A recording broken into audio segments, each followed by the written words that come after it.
Come to the point dear audience. Yunus নবী দাওয়াত দিলেন, গোটা জাতির ভিতরে দাওয়াতি কাজ করেছেন দীর্ঘদিন। আফসোস একটি লোক দাওয়াত নেই নাই। নাউজুবিল্লাহ, জোরে কোন নাউজুবিল্লাহ। একটি লোক দাওয়াত নিল না। ইউনূস ইবনে মাত্তা বাধ্য হলেন আল্লাহকে কল করতে। রব্বুল আলামিন, এই অবাধ্য জাতির কাছে আমি আর কতদিন দাওয়াত দেব? এই দাওয়াত দেওয়ার কি কোনো লিমিটেশন নেই, নাকি আমাকে নন স্টপ দাওয়াত দিয়ে যেতে হবে? আল্লাহ রব্বুল আলামিন হযরত ইউনূস ইবনে মাত্তাকে জানিয়ে দিলেন, ইউনূস, এই অবাধ্য জাতির কাছে দাওয়াত দেওয়ার দরকার নাই, ওদেরকে জানিয়ে দাও ওদের জীবনের মাত্র 3টা দিন বাকি আছে। কয়টা দিন? ও ইউনূস, আমার পক্ষ থেকে আলটিমেটাম জানিয়ে দাও, ওদের জীবনের মাত্র 3টা দিন অবকাশ যাপনের জন্য বাকি আছে। এই 3 দিন পর আমি রব্বুল আলামিন ওদেরকে পৃথিবীর ইতিহাস থেকে নিচ্ছিন্ন করে দেব। আল্লাহ ধরে ধরে ধরলে আল্লাহ অ্যাকশন অ্যাকশন। আল্লাহর পক্ষ থেকে। আল্লাহ কি সাইজ করতে পারে না? যে দেবে আল্লাহর সঙ্গে পাল্লা, আল্লাহ রাখবে না তার কল্লা। সহজ হিসাব। কথা ক্লিয়ার? ইউনূস নবী বললেন, অবাধ্য জাতির লোকেরা শোনো, তোমরা যে আমাকে নবী বলে মানলে না, আল্লাহর আনুগত্য করলে না, এর জন্য তোমাদের জীবনে বাকি আছে কয়টা দিন? আর জোরে বলি, কয়টা দিন? এই 3 দিন পরে পৃথিবীর ইতিহাস থেকে তোমাদেরকে আল্লাহ নিশ্চিহ্ন করে দিবেন। এরপরে তিনি পার্সোনাল বিষয় নিয়ে ভাবতে লাগলেন যে 3 দিন পরে তো আল্লাহ ওয়াদা করেছেন এই এলাকায় গজব দিবেন, তো আমি ইউনূস কি 3 দিন এর ভেতরে যদি এখানে থেকে যাই, তাহলে কি আমার উপরে গজবটা আসবে না? আসবে কিনা? কথায় বলে না যে বাজারে আগুন লাগলে খোদার ঘর মানে না, বলে কিনা? সুতরাং আমাকেও তো আল্লাহ আলাদা করে সেভ করবে না, সুতরাং আমি কি থাকবো নাকি চলে যাবো? মুস্তাহিদ তিনি ইস্তিহাদ করতে লাগলেন, থাকবেন কি থাকবেন না। এট লাস্ট সলিউশন, তিনি ভাবলেন আমি আর এই এলাকায় থাকবো। রাতের আধারে নিজের পরিবারকে নিয়ে ইউনূস ইবনে মাত্তা এলাকা থেকে পালিয়ে গেলেন। পার্শ্ববর্তী একটি পাহাড়ের উপরে নিজের পরিবারকে রেখে তিনি দৌড়াতে আরম্ভ করলেন। এই দৌড়ে যাওয়াটাকে আমার রব্বুল আলামিন ইউনূস নবীর ডিসক্রেডিট হিসেবে বর্ণনা করেছেন। ইউনূস ইবনে মাত্তা নিজের পরিবারকে এলাকার বাইরে একটি পাহাড়ের উপরে রেখে পূর্ব ভূমধ্য সাগরের তীর ধরে ধরে দৌড়াতে লাগলেন। এই দৌড়ে যাওয়াটা কি আল্লাহ রাব্বুল আলামিন পজিটিভ হিসেবে নেননি। আল্লাহ রাব্বুল আলামিন ইউনূস নবীর ডিসক্রেডিট বর্ণনা করছেন। আল্লাহ রাব্বুল আলামিন বললেন, ইয আবাকা ইলাল ফুলকিল মাশহুর।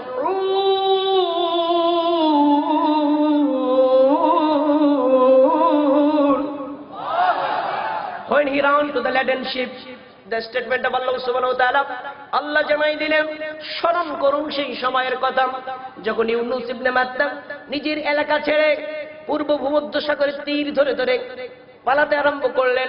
এখানে আবাকা শব্দ আল্লাহ নাজিল করলেন।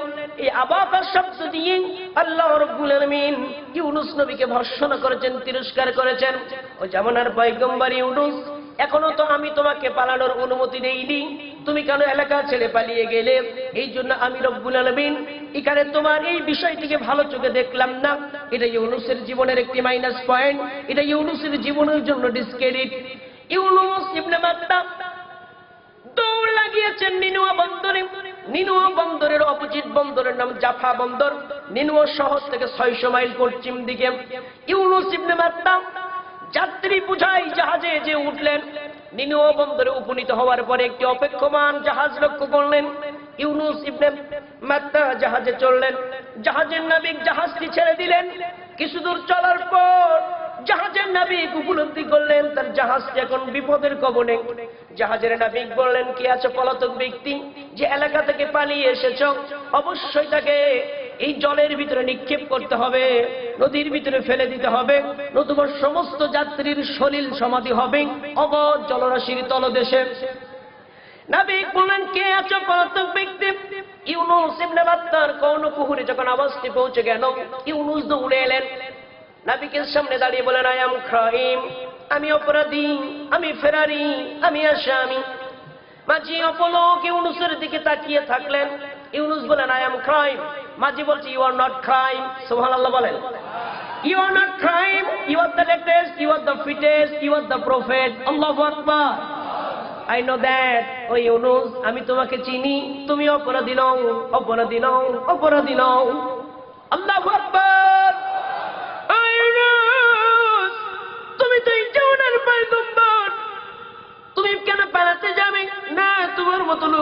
করতে পারে না, পালাতে পারে না। ইউনুস ইবনে মাত্তা এলাকা ছেড়ে পালিয়ে এসেছে।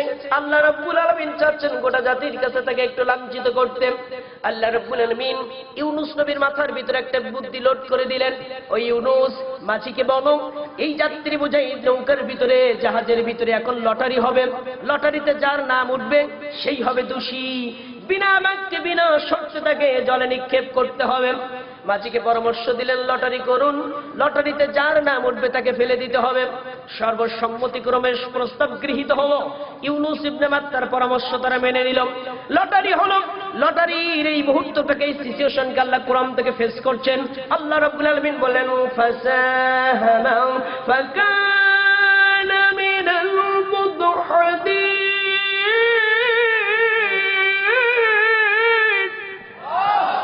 He cast lots and he was among the losers. The statement of Allah subhanahu wa ta'ala, আল্লাহ জানাই দিলেন লটারি করা হলো। লটারিতে একটা নাম টান মেরে তোলার পরে ওই নামটি আর কারোর ছিল না, ওই নামটি ইউনুস ইবনে মাত্তার নাম। আল্লাহু আকবার। খেলাটা খেলছে কে? আর জোরে বলেন। একটা বিষয় লক্ষ্য করুন, ইউনুস কিন্তু নিজের এলাকা ছেড়েছেন নিজের জীবন বাঁচানোর জন্য, তাই কিনা? এখানে কিন্তু তিনি জীবন দেওয়ার জন্য পাগল হয়ে গেছেন। কেন? এখান থেকে প্রমাণ হয় সব সময় নিজের জীবন বাঁচানো ফরজ নয়, কিছু কিছু সময় নিজের জীবন দেওয়া ফরজ। কথা ক্লিয়ার? আমাদের দেশে একটা বাজে কথার প্রচলন আছে, চাচা আপন প্রাণ বাঁচা, বলে না? তা সবাই প্রাণ বাঁচাবে, তাই ইসলামের জন্য জীবন উৎসর্গ করবে কে? কথা বলেন। কে উৎসর্গ করবে? ইসলাম এমন একটি বৃক্ষের নাম যার গড়ায় পানি সৃঞ্জন করলে সেটা বাঁচে না। ইসলাম নামক বৃক্ষের গড়ায় যত রক্ত সৃঞ্জন করা হয় তত গাছটি পত্র পল্লবে পুষ্পে পুষ্পিত হয়। কুরবানি দরকার কিনা? কথা বলেন। ইউনুস নবী নিজের এলাকা থেকে পালিয়েছেন জানের মায়ায়, জীবনের মায়ায়। এখানে কিন্তু তিনি জীবন বাঁচানোর প্রয়োজন মনে করছেন না, বরং জীবন দেওয়ার জন্য তিনি পাগল হয়ে গেছেন। এখান থেকে প্রমাণ হয়ে যায় সব সময় নিজের জীবনকে সেভ করা ফরজ নয়। দ্বীনের প্রয়োজনে, কালিমার প্রয়োজনে, আল্লাহর প্রতিনিধিত্বের প্রয়োজনে, দ্বীন কায়েমের প্রয়োজনে, আল্লাহর কোরআনে আইন বাস্তবায়নের প্রয়োজনে সময় সময় নিজের জীবনকে বিলিয়ে দেওয়া ফরজ ফরজ ফরজ। সব সময় জীবন বাঁচানো ফরজ।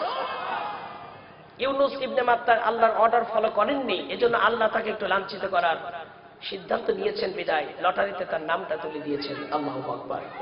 আর জোরে বলেন আল্লাহু আকবার। ইউনুস ইবনে মাত্তা তার নাম যখন উঠলো লটারিতে, ইউনুস বললেন ট্রাই এগেইন, আরেকবার ট্রাই করুন। সুবহানাল্লাহ। ইউনুসের নামটি উঠার কারণে জাতির লোকের আবার বলল মানি না, আরেকটা বার ট্রাই করো, দেখি অন্য কারোর নাম উঠে কিনা। ইউনুসকে ফেলে দেওয়া যাবে না, যাবে না, যাবে না। আল্লাহু আকবার। দ্বিতীয়বার লটারি করা হলো। লটারির মাঝি আবারও ইউনুস ইবনে মাত্তার নামটা উঠে এলো। সুবহানাল্লাহ। খেলাটা খেলছে কে? ফয়সালাটাকে জমিনে হচ্ছে না আসমান হচ্ছে। আর যেন বলবে তারা অবাক হয়ে গেল, হাজার হাজার যাত্রী, তার ভিতরে এক লোকের নাম দুইবার উঠে গেল। কিন্তু তা আজব ব্যাপার, এতগুলো লোকের ভিতরে লটারি করে একজনের নাম দুইবারই, কিন্তু খেলাটা খেলছে কে? আরো জোরে বলি, খেলাটা খেলছে কে? তাহলে কি ফয়সালা জমিনে হয় না আসমানে হয়? আমাদেরকে বলা হয় উমুকের কাছে প্রাণ ভিক্ষা চাও, উমুক যদি তোমার প্রাণটি ফিরিয়ে দেয় তুমি জানে বেঁচে যাবে, নাকি? তার মানে বোঝা গেল এখন মানুষ হয়েছে প্রভু, আল্লাহর কোনো কর্তৃত্ব নাই। ব্যাপারটা তাই কিনা? এখন ব্যাপারটা তাই না? উমুক তোমার প্রাণ ফিরিয়ে দিলে তুমি বেঁচে যাবে। আল্লাহ স্পষ্ট কোরআনে বলছে আল্লাযী খলাকাল মাউতা ওয়াল হায়াতা, জীবন দেওয়া এবং নেওয়ার মালিক কে? সবাই এক বাক্যে বলবেন, জীবন দেওয়া এবং নেওয়ার মালিক কে? তাহলে যদি আল্লাহ মানুষের জীবন দেওয়া এবং নেওয়ার মালিক হয়, তাহলে কোন কারণে একজন মানুষ মানুষের কাছে জীবন ভিক্ষা চাইবে? পৃথিবীর সব মুমিনও যদি ইসলামের জন্য কুরবানি হয়ে যায়, গোটা পৃথিবীর সব মুমিনও যদি আল্লাহর জন্য সত্যের সাক্ষ্য হয়ে দাঁড়িয়ে যায়, তথাপি কোন মুমিনের জন্য এটা বৈধ নয় পৃথিবীর কোন তত্ত্বের তৌছের কাছে প্রাণ ভিক্ষা চেয়ে হাত জোড় করে দাঁড়িয়ে যাওয়া। এটা কুফরি, কুফরি, কুফরি। আল্লাযী খলাকাল মাউতা ওয়াল হায়াতা, জীবন দেওয়া এবং নেওয়ার মালিক হচ্ছেন আল্লাহ। কেবলমাত্র শুধুমাত্র একমাত্র আল্লাহ ছাড়া পৃথিবীতে কেউ জীবন দিতে পারে না, নিতেও পারে না। মালিকটা কে? ইউনুসের ফয়সালা দিচ্ছেন কে? লটারিতে যতবারই নাম তুলো না কেন, আল্লাহ যদি ফয়সালা না ঘোরায় কেউ ঘোরাতে পারবে? দুইবার নামটা উঠলো, এরপর সিদ্ধান্ত কেউ মানে না, কয় না মানি না, ট্রাই এগেন, আরেকবার ট্রাই। সুবহানাল্লাহ। তাদের উদ্দেশ্য হল ইউনুসকে বাঁচিয়ে দেওয়া, ইউনুসকে তারা ফেলে দিতে চায় না। আল্লাহু আকবার। না না, কত ভালো যে ইউনুস কে তারা সেভ করতে চায়। আল্লাহু আকবার। ইউনুস ইবনে মাত্তাকে ফেলে দিতে কেউ রাজি নয়। তৃতীয়বার লটারি করা হলো, লটারিতে ইউনুস ইবনে মাত্তার নাম পুনরায় উঠে এলো। আল্লাহু আকবার। তিনবার ইউনুসের নাম। সবাই চুপচাপ, এরপরে তাকে ফেলে দিতে চায় না। তাদের ভাবটা এমন যে যদি ডুবে মরি সবাই মরবো, তথাপি ইউনুসকে ফেলে দেয়া যাবে না। ইউনুস নবী চিন্তা করলেন, আমি কোন মুখ নিয়ে এই নৌকার ভিতরে, জাহাজের ভিতরে অবস্থান করি? আমার তো একটা পার্সোনালিটি আছে। তিনবার আমার নাম উঠেছে, ওরা ফেলে দিই কার না দিক, আমার উচিত হলে এখন জাম করে নদীতে নিক্ষেপ হওয়া, তাই কিনা? আর যেটা বলেন, সবার অগোচরে ইউনুস ইবনে মাত্তা জাম করে নদীতে পড়লেন। সঙ্গে সঙ্গে একটি বিরাট মাছ ইউনুসকে মুখের ভিতরে ভরে নিল। এই সিচুয়েশনকে আল্লাহ কোরআন থেকে ফেস করছেন। আল্লাহ রাব্বুল আলামিন বলেন, ফালতাকামাহুল হুত, ফালতাকামাহুল হুত ওয়া হুয়া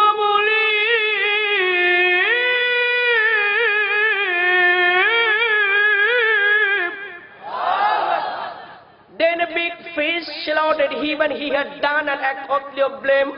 The statement of Allah subhanahu wa ta'ala. আল্লাহ জানাই দিলেন, যখন ইউনুস জাম করে নদীতে পড়েছেন, সঙ্গে সঙ্গে আল্লাহ বিরাট একটা মাছকে লিড করলেন। ও সমুদ্রের বড় মাছ। এখানে আল হুত শব্দটি আল্লাহ ব্যবহার করেছেন। আজকে দুইটা শব্দের বিজ্ঞান ভিত্তিক ব্যাখ্যায় আলোচনাটি আবর্তিত হচ্ছে। নাম্বার 1, আল হুত, যেটাকে বিগ ফিশ, বড় মাছ বলা হয়। সামনে আরেকটি শব্দ আসবে, নাম হচ্ছে তৃণলতা, গুল্ম জাতীয় উদ্ভিদ। সুবহানাল্লাহ। আল্লাহ নবী ইউনুসকে মুখের ভিতরে একটি মাছ ভরে নিল। আমার দেশে তাছাড়া মোল্লার আওয়াজ করতে যে বলে মাছটা ছিল তিমি মাছ। আরে আহাম্মক, তিমি মাছের মুখে থাকে দাঁত থাকে কিনা কথা বলেন?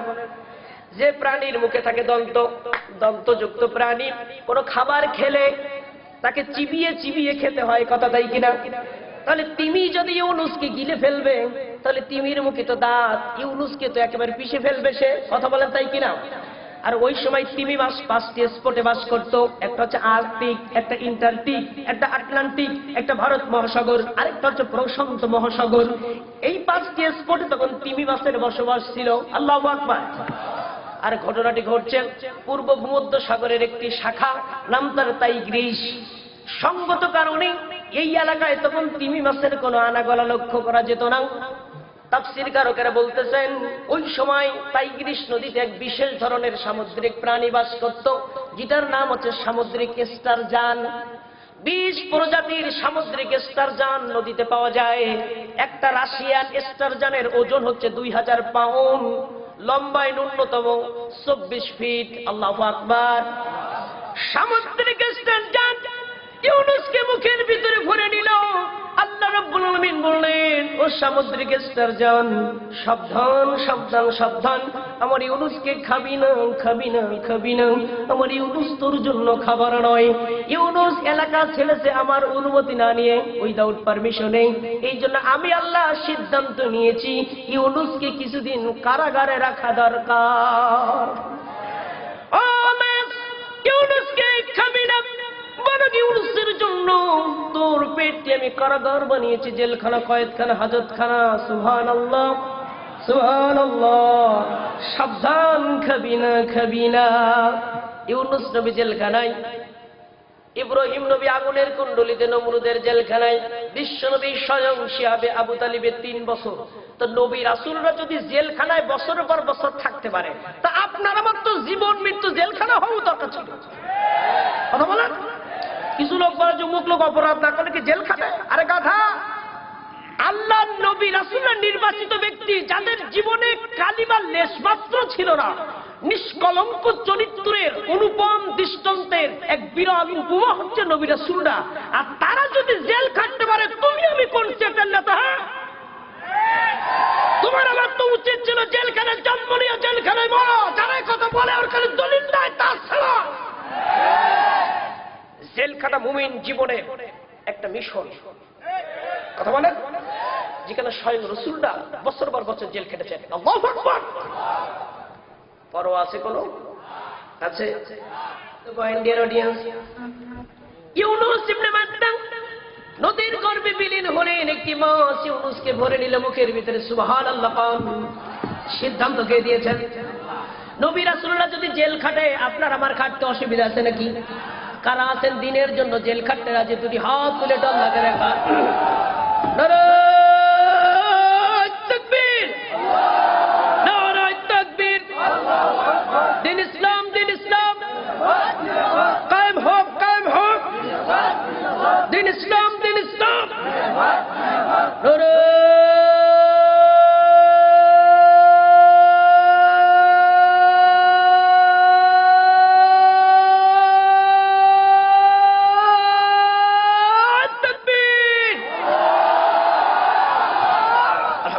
কবুল করুন, আমিন। ইউনূস নবী মাছের পেটে, মাছ তাকে হজম করতে পারেনি। সুবহানাল্লাহ, আল্লাহু আকবার। ইয়াকুব নবী যখন ইউসুফকে হারিয়ে ফেললেন, ইউসুফের ভাইরা যখন একটা রক্তমাখা জামা এনে ইয়াকুব নবীকে দিলেন, তখন ইয়াকুব নবী বলছেন যে আমার সন্তানেরা, তোমরা তো বলছো ইউসুফকে বাঘে খেয়েছে, তোমরা একটু আমাকে জঙ্গলে নিয়ে চলো, আমি বাঘের সাথে একটু কথা বলবো। সুবহানাল্লাহ। ইউসুফের গায়ের গন্ধ আমি বাঘের গায়ে খুঁজে পেতে চাই, যে বাঘ আমার ইউসুফকে খেয়ে নিয়েছে। কোন কোন রেওয়াত এসেছে ইয়াকুব নবী জঙ্গলের কিনারে যে ডাক দিলেন, ও বাঘ, নিষ্ঠুর বাঘ রে, কে আমার ইউসুফকে খেয়েছিস, আমার কাছে আয়, আমি তোর গায়ে আমার ইউসুফের গন্ধ পেতে চাই। আল্লাহু আকবার। ও বাঘ, আমি নবী ইয়াকুব ডাক দিয়েছি, কে আমার ইউসুফকে খেয়েছিস, আয় আমার কাছে আয়। জঙ্গলের বাঘগুলি ইয়াকুব নবীর কাছে হাজির হয়ে গেল। সুবহানাল্লাহ। জঙ্গলের বাঘগুলো ইয়াকুব নবীর কাছে হাজির হয়ে গেছে। ইয়াকুব নবী শুধালেন, ওরে নিষ্ঠুর নির্দয় বাঘ, যখন আমার ইউসুফকে খেয়েছিলি আমার কথা কি মনে হয়নি? ওরে নিষ্ঠুর নির্দয় বাঘ, আমার ইউসুফকে কেমনে খেয়েছিস? আমার ইউসুফ এত সুন্দর দেখতে, আমার ইউসুফের দিকে তাকালে পেটের ক্ষুধা পর্যন্ত চলে যায়। আমার ইউসুফ চন্দ্রাপেক্ষা সুন্দর, নিষ্ঠুর বাঘ, আমার ইউসুফকে খেয়েছিলি, তোর কলিজায় কি দয়া লাগেনি, মায়া লাগেনি? বাঘের জবান আল্লাহ খুলে দিয়েছেন। বাঘ ডাক দিয়ে বলছেন, জামানার নবী, ও জামানার নবী, জামানার পয়গম্বর ইয়াকুব, শুনে নিন, শুনে নিন, শুনে নিন। আমরা জঙ্গলের হিংস্র বাঘ, আমরা হিংস্র বটে, তথাপি আমরা ইউসুফকে খাইনি, খাইনি, খাইনি, কারণ নবী রাসূলদের মাংস খাওয়া আমাদের জন্য হারাম, হারাম, হারাম। বিশ্বাস করুন জামানার পয়গম্বর, আমরা ইউসুফকে খাইনি, খাইনি, খাইনি। ইয়াকুব নবী শুধালেন, তাহলে কেন এসেছিস এই এলাকায়, এই জঙ্গলে কেন ঢুকেছিস? বাঘের লিডার বললেন, ও জামানার নবী ইয়াকুব, আমার একটি ভাই হারিয়ে গেছে, ওই ভাইকে খোঁজার জন্য আমি এসেছি এই জঙ্গলে খুঁজতে। আল্লাহু আকবার। ইউসুফকে বাঘে খায়নি, ইব্রাহিম নবীকে আগুন পোড়াতে পারেনি, ইউনূস নবীকে মাছের পেটে রেখে মাছ তারা হজম করতে পারেনি। ওয়ারিসা সুলাইমান দাউদ, আল্লাহ রাব্বুল আলামিন বললেন সুলাইমান হচ্ছেন দাউদের ওয়ারিস। কার ওয়ারিস? ওয়ারিসা সুলাইমান দাউদ। আল্লাহু আকবার। দাউদের ওয়ারিস হিসেবে আমি সুলাইমানকে নিয়োগ দিয়েছি। আল্লাহু আকবার। এটা হলো কোরআনের কথা, হাদিসের ধারাভাষ্য শুনুন। عن قسير بن قيس قال كنت جليسا مع أبي درداء في مسجد دمشق، رجل فقال يا أبا درداء إني جئتك من مدينة رسول الله صلى الله عليه وسلم في حديث بلغني أنك تحدث عن رسول الله صلى الله عليه وسلم يقول من سلك طريقا يطلب علما سلك له به طريقا من طرق الجنة، وإن الملائكة لا تدع أجنحتها لطلب العلم، وإن العلم لا يستغفر الله له من في السماوات ومن في الأرض، والهدان في جوف الماء، وإنك فضل القمر ليلة البدر على شيد الكواكب، وإن العلماء ورثة الأنبياء لم يرثوا دين ولو درهما فمن أخذ وكذا وفير. رواه আহমদ, তিরমিজি, আবু দাউদ, ইবনে মাজাহ ওয়া দারিমি। হাদিসটি অরিজিনাল মিশকাতুল মাসাবি, অরিজিনাল আরবি কিতাব, বাবুল ইলম, 33 পৃষ্ঠা 27 লাইন পরে হাদিসটি বর্ণনা করা হয়েছে। আমি ছোট্ট একটি কথা নেব শুধু, যদিও হাদিসের হাসিয়ার ভিতরে লেখা। আবু দারদা ছুটে এসেছেন, আবু দারদার কাছে রাসূলের এক সাহাবী ছুটে এসেছেন মদিনা থেকে, এসে বলছেন, ইয়া আবা দারদা ইন্নী জিতুকা মিন মদিনাতি রাসূলুল্লাহি সাল্লাল্লাহু আলাইহি ওয়াসাল্লাম। ও আবু দারদা, আল্লাহর নবী সাহাবী, আমি 1300 মাইল পথ, দামেস্ক থেকে মদিনার দূরত্ব ডিস্টেন্স হচ্ছে 1300 কিলোমিটার। আল্লাহু আকবার। এই 1300 কিলোমিটার পথ আমি পায়ে হেঁটে এসেছি, শুনেছি নাকি আপনি রাসূলের হাদিস বর্ণনা করেন। আবু দারদা তারে বলে দিলেন, ইন্নাল উলামা ওয়ারাসাতুল আম্বিয়া। ইন্না, নিশ্চয়, সুপারলেটিভ ডিগ্রি দিয়ে বলা হচ্ছে, ইন্না, নিশ্চয়, নিশ্চয়, নিশ্চয়, আলেমরা হচ্ছে রাসূলের ওয়ারিস। আলেমরা কি? আর যারা বলবেন আলেমরা কি? আল্লাহর কোরআন বলছে সুলাইমান হচ্ছে দাউদের ওয়ারিস, আল্লাহ রাসূল বললেন আলেমরা হচ্ছে রাসূলের ওয়ারিস। তাহলে আলেমরা যদি রাসূলের ওয়ারিস হয়, তাহলে তাদের সঙ্গে ভালো ব্যবহার করা উচিত না খারাপ ব্যবহার করা উচিত? আর যারা বলবেন ভালো ব্যবহার করা উচিত না খারাপ ব্যবহার করা উচিত? যে বা যারা আলেমদের সঙ্গে খারাপ ব্যবহার করছে, আমার আল্লাহ কি তাদেরকে সাহায্য করার ক্ষমতা রাখে না? কথা বলেন রাখে না, রাখে না? আমরা তাদেরকে উদাত্ত আহ্বান জানাই, আল্লাহর জমিনে আল্লাহদ্রোহী হওয়া চলবে? চলবে? এজন্য ইউসুফকে বাগে খায়নি, ইউনুস নবীকে মাছ পেটে ধরেছে, তারপর হজম করেনি। আল্লাহু আকবার। ইউনুসকে কেন মিথ্যা কথা বলেছেন? আরো জোরে বলবেন, মিথ্যা বলেছেন নাকি সত্য বলেছেন? আপনার আমার বুকে যদি কেউ যদি পিস্তল ঠেকিয়ে বলে তুমি মুসলমান না বেদিন, আপনি আমি কি বলবো? আমরা বলবো তো? নাকি আমরা ইমানটাকে বিক্রি করে ফেলবো? পৃথিবীর সব মানুষ একদিকে যাক, লালসা পিচ্ছিল পথে সবাই চলতে অভ্যস্ত হয়ে যাক। একজন মুমিন পৃথিবীর এক প্রান্তে থাকলেও আল্লাহর দাসত্ব সে করবেই। পৃথিবীর কোন মোহগ্রস্তের কাছে মোহগ্রস্ত হয়ে যাবে ইনশাআল্লাহ। আমা তৌফিকে, আমা তাওয়ারজুরকান, আমা তৌফিকে। আমরা এদিকে যাব না ওদিকে যাব। যে ঈমান সত্যে অটল, যে ঈমান দীপ্ত প্রবল, যে ঈমান সত্যে অটল, যে ঈমান দীপ্ত প্রবল, যে ঈমান জীবন জুড়ে কোনদিন করে না তো সল, দয়াময় সেই ঈমানের হৃদয়টা দাও একে, সেই আশা বুকে নিয়ে যাই যে তোমায় ডেকে। যে ঈমান কুফর হতে দূরে রাখে, হৃদয়ে নিত্য তোমার ছবি আঁকে।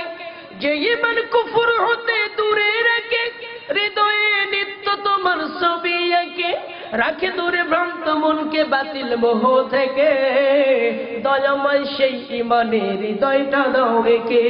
যে ঈমান সত্যে অটল, আমার সাথে বলেন, যে ঈমান সত্যে অটল, যে ঈমান দীপ্ত প্রবল, যে ঈমান ইব্রাহিমকে পূজা থেকে, জুলেখার সবল থেকে ইউসুফকে, যে ঈমান ইব্রাহিমকে পূজা থেকে, জুলেখার সবল থেকে ইউসুফকে, রাখে দূরে ভ্রান্ত মনকে বাতিল মোহ থেকে, দয়াময় সেই ঈমানের হৃদয়টা দাও একে।